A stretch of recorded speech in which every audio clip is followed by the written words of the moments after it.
Bom, pessoal, é a quarta semana já do curso de Química Orgânica 2. Nessa quarta semana, nós vamos tratar dos haletos de alquila.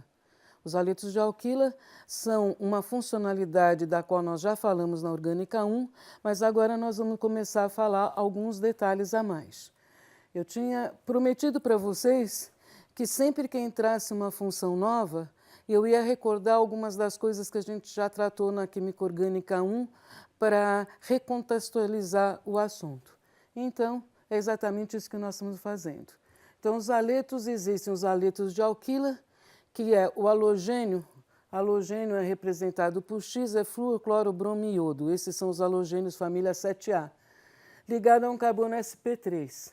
Ele pode ser primário, secundário ou terciário, conforme sejam os substituintes nesse carbono aonde está ligado o halogênio. E ele pode ser de vinila, se ele estiver ligado a um carbono sp2, como é o caso aqui, ó, haleto de vinila, e ele pode ser de arila. Arila é quando está ligada a um anel aromático. Então, tem exatamente os exemplos do haleto de alquila, do haleto de vinila e do haleto de arila, brometo, cloreto e iodeto. Esse carbono aqui é um carbono primário, porque ele não tá, ele está ligado a apenas um carbono, Se fosse secundário eram 2 carbonos, se fosse terciário eram 3 carbonos. Dialetos é quando, ao invés de um átomo de halogênio, nós temos 2 átomos de halogênio, pode ser geminais ou vicinais. Geminais, se os haletos estão ligados no mesmo carbono, é o caso desse aqui, os 2 bromos estão ligados no mesmo carbono, e vicinais quando está ligado em carbonos vizinhos. Então, isso é mais ou menos o que a gente tinha que recordar sobre o que vem a ser um haleto de alquila, ou de arila, ou de vinila, e agora a nomenclatura. A nomenclatura e o par que a gente dá um nome como se fosse um alcano. Então, por exemplo, aqui é butano. Por quê? Porque a cadeia tem 4 carbonos. A gente sempre escolhe numerar a cadeia de forma que o halogênio fique com o menor número possível. E por isso é 2-clorobutano. Se eu tivesse começado a contar desse lado, seria 3-clorobutano, mas isso não está de acordo com a regra da IUPAC. E aqui é para discutir ou exemplificar o último comentário ali, que a gente sempre escolhe a cadeia mais longa, então essa é a cadeia mais longa. Reparem que essa cadeia tem 3, 4, 7, por isso que é heptano. Então tem 7 carbonos. Se eu contasse aqui, eu teria 3, 4, 5, 6, e se eu contasse daqui 1, com 2, 3, 4, 5, 6. Então, eu nunca consigo a maior cadeia se eu considerar a cadeia onde o bromo está ligado. Então, eu escolho sim a maior cadeia, e aí esse grupo é um grupo substituinte da cadeia principal. Então, 4, que é a posição onde está ligado esse grupo, e esse grupo é o 2-brometil. Por que é 2-brometil? Porque aqui é 1 e aqui é o 2. Então, ele está ligado pela posição 2 na cadeia carbônica. Então, é o 2-brometil heptano. Existem outros nomes que são os nomes chamados usuais. Então, esses nomes usuais já não são IUPAC, mas são muito utilizados tanto na indústria como nos laboratórios de pesquisa e como nas salas de aula também. Então, em vez de ser como a gente tinha mostrado para o nome IUPAC, a gente chama de cloreto D. E aí a gente vê este grupo que está ligado no cloreto. Esse aqui é o sec-butila, porque tem 1, 2, 3, 4, e essa posição é a posição 2 do butano, é o sec-butila. Esse aqui é o isobutila. Reparem, é 1, 2, 3, 4. Reparem que agora eu tenho uma ramificação aqui e o flúor está ligado no carbono primário. Isso é o isobutila. E aqui é o T-butila, o tec-butila, onde o brometo, está ligado no carbono terciário. É um carbono ligado a 3 outros carbonos. Os nomes triviais. Os nomes triviais são como se fossem apelidos da substância. Então, os apelidos da substância são, quando eu tenho esses 3 halogênios, halofórmio. Quando eu tenho 4, tetraleto de carbono. Então, por exemplo, clorofórmio. Por que é clorofórmio? Porque tem 3 átomos de cloro. Se fosse bromo, era bromofórmio. Aqui, tetracloreto de carbono. 4 cloros ligados a um carbono. E aqui é o cloreto de metileno. Metileno é o carbono disubstituído. Então, cloreto de metileno, eu já sei que tem 2 cloros. Então, esses são nomes triviais, são nomes muito usados na indústria, como eu disse, e no comércio. Usos. Eles podem ser solventes, por exemplo, usados na lavagem a seco, podem ser reagentes para a síntese de outros compostos, que é o que nós vamos ver aqui essa semana, pode ser anestésicos. Clorofórmio foi um dos primeiros anestésicos, mas é cancerígeno e é tóxico, então ele foi foi trocado por alotano. E alotano é essa substância aqui, ó, CF3CHClBr. Então esse é o alotano e esse é o anestésico mais usado hoje em dia. Freons, que também tem o nome de clorofurocarbonos, os CFCs, eram gases usados para refrigeração, tanto em ar-condicionado como em geladeiras, mas eles têm sido muito discutido o uso desses freons, porque os freons contaminam a atmosfera e facilitam o aumento do buraco de ozônio.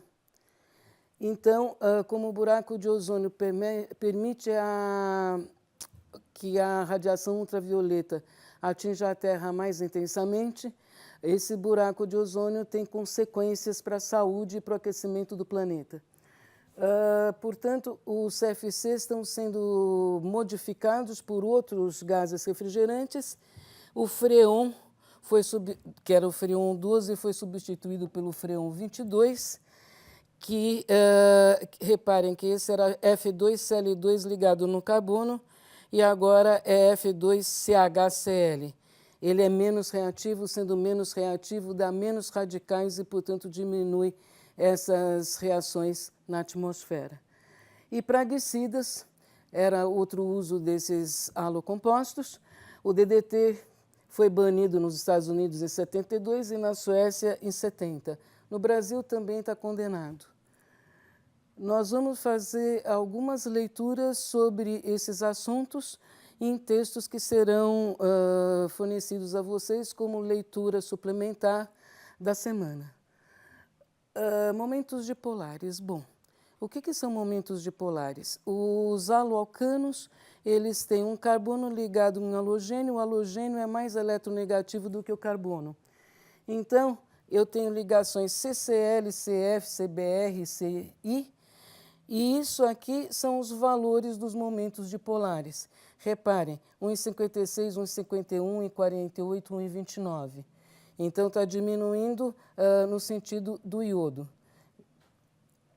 E a eletronegatividade, aqui, acho que quando a gente trocou, aqui seria Mi,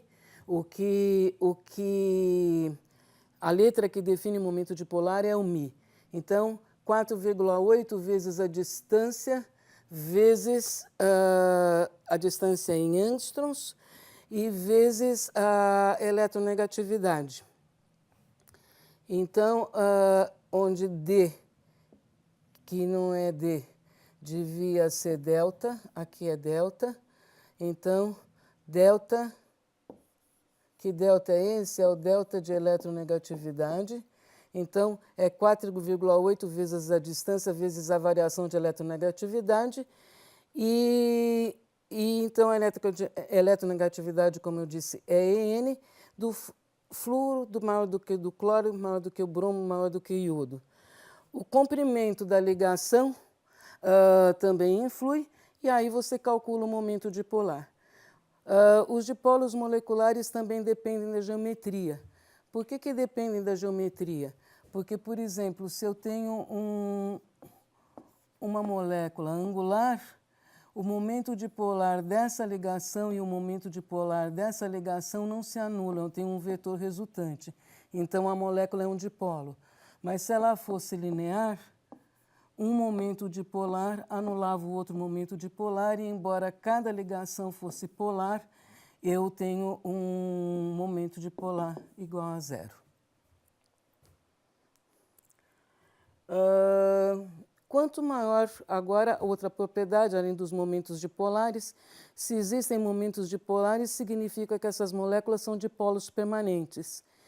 E esses dipolos permanentes exercem uma força de atração entre uma molécula e outra molécula, ou seja, o polo positivo atrai o polo negativo. É uma força eletrostática. E essas forças de dipolo são razoavelmente grandes, bem diferentes das forças de London, porque as forças de London são dipolo instantâneo e dipolo instantâneo. Então, as forças de London, elas existem na parte apolar da molécula. Se eu tenho uma cadeia muito longa, eu tenho vários pontos na cadeia onde pode haver interação de dipolo instantâneo, além do dipolo permanente na parte polar da molécula. Por isso, quanto maiores as massas moleculares, mais pontos de dispersão de London eu tenho ao longo da cadeia, maior o ponto de ebulição. Então, essa relação entre as massas moleculares ou massas molares e o ponto de ebulição não se deve ao peso da molécula, não é isso. Se deve à cadeia ser maior e eu ter mais pontos de atração de uma cadeia com a outra cadeia da outra molécula. Então, isso é o que está mostrado aqui, ó, 102 para o brometo linear, e esse brometo que é ramificado, reparem que o ponto de ebulição diminui. Diminui por quê? Porque a ramificação dificulta a aproximação entre as cadeias. Então, as forças de London, que são dipolo instantâneo, se tornam menos efetivas. Para que uma substância mude de estado físico, é necessário que seja fornecida energia que supere as forças que existem entre as partículas, para que as partículas possam se movimentar mais livremente, indo, por exemplo, do líquido para o gás. Portanto, como a energia térmica, uma das medidas dela é a temperatura, ela é diretamente proporcional à temperatura. Quanto maior a energia, maior a temperatura medida. Qual a energia? A energia cinética das partículas. Então, reparem que eu tenho que fornecer mais energia aqui do que aqui para que haja mudança de estado. Então, a primeira coisa que eu penso quando eu vou sugerir um modelo para explicar esse dado experimental é que as forças de atração têm que ser menos efetivas aqui no ramificado do que no linear. No linear, eu vou ter pontos ao longo de toda a cadeia de dipolo instantâneo, e aqui na ponta dipolo permanente. Como que eles são preparados? Por halogenação radicalar. Essa halogenação radicalar pode ser por HX, por cloro, bromo e iodo, ou por brometo de cloro, por exemplo, ou cloreto de bromo. Então, produz misturas, porque pode ter a bromação em mais de uma posição, e além do mais pode ter dibromação, tribromação. E se todos os hidrogênios forem equivalentes, ou se a molécula tiver um hidrogênio muito mais, que dê origem a um radical muito mais estável do que a substituição de outros hidrogênios, então a reação é mais seletiva. A alílica é mais... Deixa eu voltar um pouquinho.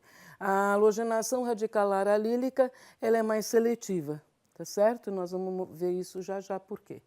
Então, aqui, a gente já tinha discutido esse tópico muito rapidamente na Orgânica 1, mas seria a luz gerando dois radicais cloro, o radical tem um elétron desemparelhado, esse radical se choca com uma molécula do alcano, forma um radical alquila, e esse radical alquila pode se chocar com uma molécula de cloro, formando o cloreto de alquila e o radical cloro. Enquanto houver radical cloro, essa sequência, essa cadeia vai se propagando, mas quando um radical encontra com outro radical, seja cloro com cloro, cloro com alquila ou alquila com alquila, eu tenho as etapas de terminação. O cloro e o bromo vão reagir dessa maneira, o iodo não é suficientemente reativo e o flúor é reativo demais, não tem seletividade alguma. Então, normalmente, a gente usa cloro e bromo.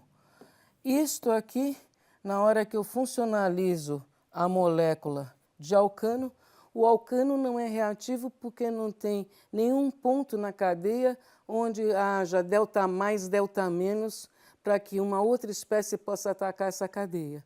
Então, a reação mais eficiente para alcanos é exatamente a halogenação radicalar.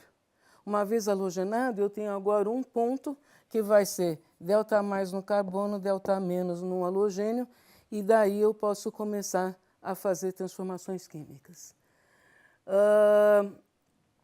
Aqui alguns exemplos. Então, bromo, luz, vai formar o radical cloro, e isso aqui é o resultado, o brometo de ciclohexila.